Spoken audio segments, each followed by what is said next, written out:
in Denmark. I've tried to take my drill press outside and drill one of the chairs outside, but I can't fix it too precise, so I'm going back to the old method, and I have to live with that. And in the battlefield you don't see it. You don't see if the axle is a little out of squareness with the leg. You don't see it, and I can correct for it with a reamer, and I've done that. Now it's cut off, and I have my scribe line 15 millimeters up here, and now I have to find the middle of the leg, and I have this scriber here. Nice flat surface to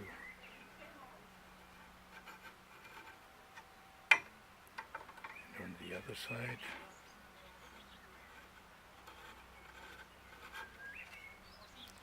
Yeah. And now the punch mark.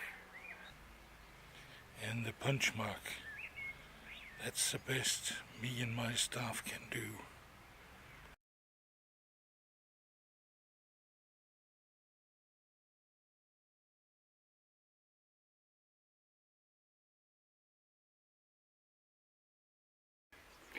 Now and then I found it a little difficult to mount this locking ring, and I made this jig to hold it, press on the axle in the other end. Then I can focus on getting the locking ring in there, and only that. You know, when you get older, it's hard to focus on one thing at a time, right? There. Yeah.